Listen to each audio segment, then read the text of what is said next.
Bickley and Marana Mornings. Arizona Sports. The local sports leader. Bickley Blast. Down the stretch they come in one of the greatest, most important baseball seasons in history, and our long shot Diamondbacks are still in the race. Now they might come up lame, they might accelerate like Secretariat, no one knows, because they are the horse that no one can figure out, including themselves. They're also the team that nobody wants to play, a team that could roll into a hostile city and steal a playoff series from a heavily favored opponent. So, in a marathon that has given us Shohei's dual threat brilliance, Ronald Acuna Jr.'s 30-60 campaign, a new crop of stars and dazzling rookies, and a pitch clock that might have saved the entire sport from extinction, it is time to get the proverbial popcorn. The final 11 games should be viewed like a mini-series, required viewing in Arizona, because today is game number 152, the exact time when the 2001 Diamondbacks went on an 8-game winning streak to secure their playoff spot, then won a World Series with 2 aces, an opportunistic offense, a solid bullpen, and a tightrope act closer. Does that sound familiar? Does that sound absurd? Of course it does. But in a season like this, you never know what's next. All right, today's Bickley Blast brought to you by my great friends at Chapman BMW, who make luxury attainable. Find them online at chapmanbmw.com. Enjoy the off day tomorrow, and then we've got to put our hard hats back on and get after it. The Giants are coming to town. They're a team that's doing the same thing we are. And I know our team will be ready to go. That's Torey Lovullo Sunday after the Diamondbacks finished off the 3-game sweep of the Cubs with the nationally televised 6-2 win on ESPN. The D-backs right now in that number 2 wild card spot, which is an interesting place to be. And if you look at the current snapshot, the bracket, if you will, they would be the 5th seed in the NL if the playoffs were to start today, and going up against the Philadelphia Phillies in a 3-game best of 3 series in Philadelphia. That can change at the drop of a hat. The team that's coming into town right now, the San Francisco Giants, are on the outside looking in, as are the Miami Marlins, and and a couple of other teams in that mix. You have no wiggle room to have anything sustained in terms of not winning baseball right now. Yeah, so as we said during the Rush Hour reboot, every start from Zach Gallen and Merrill Kelly from this point forward feels like a must-win baseball game. If you want to advance in the postseason, if you want to get to the postseason. The Diamondbacks are blessed with a couple of days off between now and the end of the season. This Thursday and the following Thursday, that is going to give Torey Lovullo the ability to go to a 4-man pitching rotation, which I'm sure he is going to do. As pointed out in AZ Central today, and I think it's a very good piece, the Diamondbacks have 2 sets of rules now. Merrill Kelly, Zach Gallen, they're trying to go as far as they can in every single game they pitch. The other 3 or the other 2, no. The other 2, it's get me through the lineup 2.5 times and you are done before you face the third hole and beyond a third time. And then it becomes the bullpen kind of stuff to win games. What I don't want to see at this point going forward, no prescribed days off.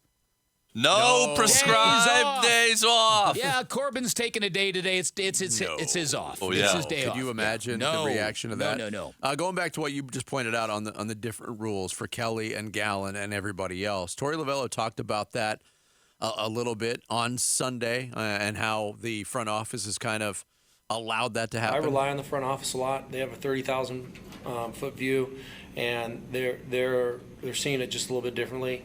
Sometimes they'll walk in and they'll tell me something that doesn't make sense to me, and then I start to ask questions about the people that are around me that I know and trust, bench coach, coaches, whatever. And I trust the front office, but I count on a lot of people to fill in the gaps for me, and I pay attention to it. I've been saying recently, if one of the front office members comes in and tells me that Christmas trees grow on Mars, I'm going to listen. I got to listen, and they're telling me that for a reason. So I got to learn, and those are the discussions we start to have about starting pitching. Just pay attention, open up your eyes, pay attention to what's going on, and it's been working. So that's changed in the last last few weeks, though? Yeah, it's been a shift, 100% of a shift. And yeah, we started talking right when it started happening. We probably had that discussion for about a week. Yeah, and here's where it gets interesting with 10 games remaining going into game one, or 11 games going into game 152. And the Diamondbacks right in the thick of it and actually in a playoff spot right now as the front office plays into this. There's rumors about the front office because the Boston Red Sox fired Chaim Bloom as their head of baseball operations. So not the first time this has happened during Mike Hazen's tenure with the Diamondbacks that he's been linked to a return to the organization he came to Arizona from, and that's the Boston Red Sox. Derek Hall, the president and CEO, we're going to talk to Derek on Thursday for his weekly visit, but he was asked about it yesterday. Nick Picoro had a piece in AZ Central where Derek says, yeah, the Red Sox haven't contacted me, and I hope they don't. Mike Hazen's under contract, and we like him. That would be a tough one if the Red Sox do call, he said. Quote, I feel like we both negotiated a contract for a reason. Contracts protect him just as they protect us. He's aware of that.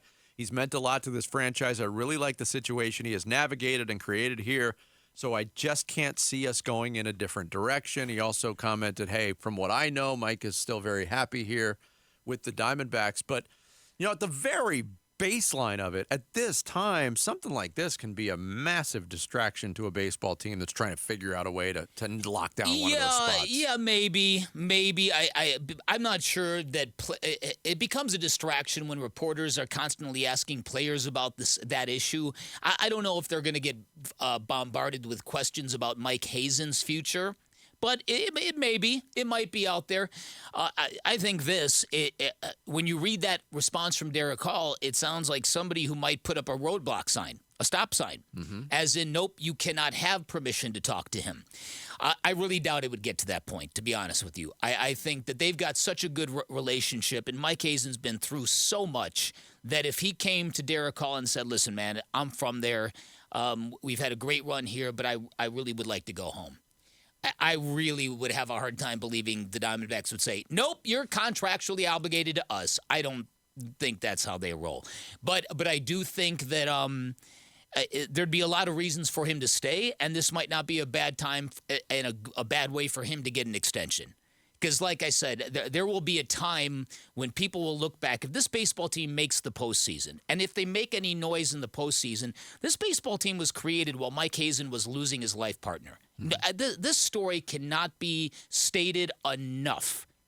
This team was built with notes of sadness and tragedy and what he's had to go through and the stories of how Torey Lovello's wife would go and hang with Mike Hazen's wife all day long so the two men could do their jobs. I mean, they're all connected. And I personally, throughout the years and throughout all the losing seasons, I think the Diamondbacks have the right people. I think they got the right GM. I think they have the right manager. And I would love for this to be one of those situations where you get guys who've been in these positions for a decade plus. They're getting close. They're getting close. 7 years. Yeah, they're getting close. Yeah.